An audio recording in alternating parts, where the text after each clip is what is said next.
গতকাল আমাদের কাটাপুকুর গ্রামে অনুষ্ঠিত হয়েছিল বহুল প্রত্যাশিত হাডুডু ফাইনাল ম্যাচ। এই আয়োজনকে ঘিরে সকাল থেকেই মাঠ জুড়ে ছিল উৎসবের আমেজ আর দর্শকদের ব্যাপক উপস্থিতি। নির্ধারিত সময় অনুযায়ী প্রধান অতিথি, বিশেষ অতিথি ও খেলাধুলা কমিটির সভাপতি মঞ্চে উপস্থিত হয়ে নিজ নিজ আসন গ্রহণ করেন। কমিটির সম্মানিত সদস্যবৃন্দ ফুলের তোড়া দিয়ে অতিথিদের আন্তরিকভাবে বরণ করে নেন। এরপর শুরু হয় বক্তব্য পর্ব। প্রথমে বক্তব্য রাখেন খেলাধুলা কমিটির সভাপতি। তিনি আয়োজকদের পক্ষ থেকে সকলকে স্বাগত জানান এবং সুন্দর শৃঙ্খলাপূর্ণ একটি খেলার প্রত্যাশা ব্যক্ত করেন। এরপর বিশেষ অতিথি এবং প্রধান অতিথি তাদের বক্তব্য খেলাধুলার গুরুত্ব এবং তরুণ প্রজন্মকে খেলাধুলার আগ্রহী করার প্রয়োজনীয়তা এবং গ্রামীণ ঐতিহ্য ধরে রাখার কথা তুলে ধরেন। বক্তব্যের মাঝেই ঘটে যায় এক ব্যতিক্রমী মুহূর্ত। ছোট একটি মেয়ে বেগম খালেদা জিয়ার আদলে সাজসজ্জা করে মঞ্চে উপস্থিত হন। তার এই উপস্থিতি দর্শকদের মাঝে কৌতূহল এবং আনন্দ সৃষ্টি করে এবং পরিবেশটাকেও করে তোলে আরো প্রাণবন্ত।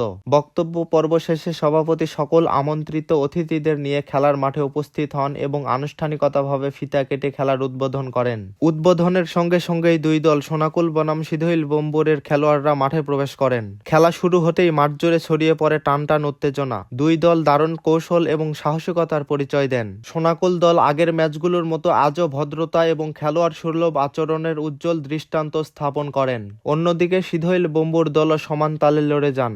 এই পুরো আয়োজনকে সুশৃঙ্খল রাখতে স্বেচ্ছাসেবী দল অত্যন্ত দায়িত্বশীলতার সঙ্গে দায়িত্ব পালন করেন।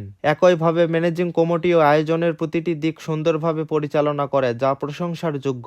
দর্শকদের উপস্থিতি ছিল চোখে পড়ার মতো। কেউ চেয়ারে বসে, কেউ দাঁড়িয়ে, কেউ আবার দেওয়ালের উপরে বসে খেলার প্রতিটি মুহূর্ত উপভোগ করছেন। মাঠ জুড়ে ছিল করতালি, উল্লাস আর আনন্দের ধ্বনি। সব মিলিয়ে এই হাডুডু ফাইনাল ম্যাচটি একটি খেলা নয়, বরং শৃঙ্খলা, ঐক্য ও গ্রামীণ সংস্কৃতির এক সুন্দর উদাহরণ। শুরু থেকেই সোনাকুল দল কিন্তু পয়েন্টের দিক দিয়ে এগিয়ে ছিল। খেলা চলাকালীন আমন্ত্রিত অতিথি বৃন্দ এবং ম্যানেজিং কমিটির সদস্যরা দুইটা প্লেয়ারকে নির্বাচিত করতেছিল। ম্যান অব দ্য ম্যাচ এবং ম্যান অব দ্য টুর্নামেন্ট, এই দুইটা প্লেয়ারকে নির্বাচিত করা হচ্ছিল কারণ তাদের জন্য রয়েছিল বিশেষ পুরস্কার। আমাদের সবার মাথার উপরে ছিল লাল সবুজ পতাকা। এই হাডুডু টুর্নামেন্টে সোনাকুল দল অপরাজিত থেকে ফাইনালে পৌঁছে কিন্তু বিজয় অর্জন করলো। তারা যে যোগ্য দল আবারও প্রমাণ করলো। সোনাকুল 39, সিধইল বোম্বর 31 পয়েন্ট অর্জন করেছিল। আমাদের সভাপতি সহ অতিথি বৃন্দরা কিন্তু বিজয় দলের হাতে পুরস্কার উঠাই দিল। বিজয় দলের জন্য ছিল বড় খাসি এবং রানার্স আপের জন্য ছিল একটি ছোট খাসি। সভাপতি সাহেবের বক্তব্যের মাধ্যমেই আমাদের এই অনুষ্ঠানটি শেষ হলো।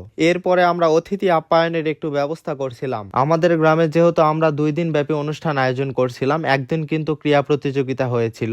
সেই ক্রীড়া প্রতিযোগিতায় যারা বিজয়ী হয়েছিল তাদের জন্য আমরা পুরস্কারের ব্যবস্থা করছিলাম। তো আমরা ম্যানেজিং কমিটির সদস্যরা তাদের হাতে বিজয়ী পুরস্কার উঠাই দিয়ে আমাদের এই অনুষ্ঠানটি শেষ করলাম।